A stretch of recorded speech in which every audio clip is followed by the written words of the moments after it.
पे हमें भरोसा है, न्यायालय न्याय करेगा। राजा भैया से इतनी नाराजगी क्यों है आप? ये कौन है? किनका नाम ले रहे हो आप? कौन ले नाम ले रहे हो? ये कौन है? कौन है ये? कौन है?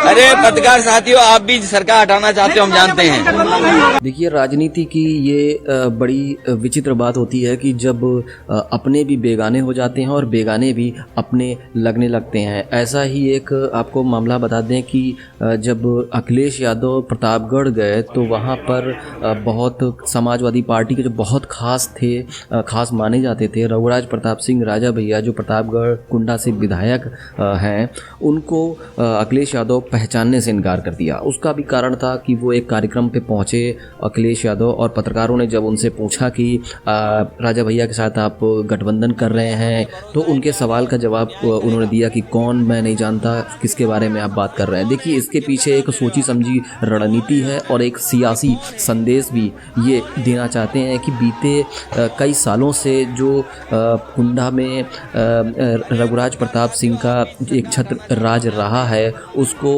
समाजवादी पार्टी के सुप्रीमो अखिलेश यादव उनको तोड़ना चाहते हैं। इस बार का जो चुनाव होगा, कुंडा विधायक रघुराज प्रताप सिंह राजा भैया के लिए एक बड़ी चुनौती होगी, क्योंकि 2022 का जो चुनाव होगा, राजा भैया को ना तो समाजवादी पार्टी का समर्थन होगा और ना बीजेपी वॉकओवर देगी।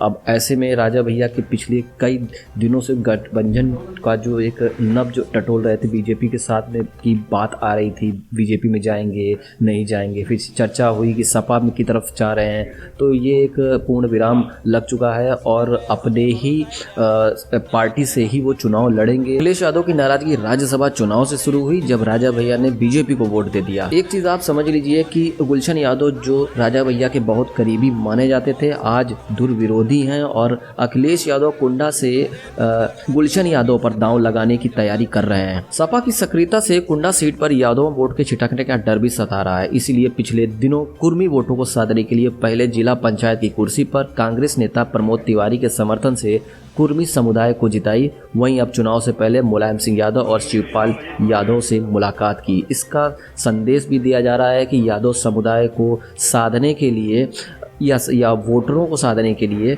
वो ऐसा कर रहे हैं। ऐसे में अखिलेश यादव के जब पत्रकारों से उन्होंने पूछा, सवाल किया, तब उन्होंने राजा को पहचानने से इनकार कर दिया।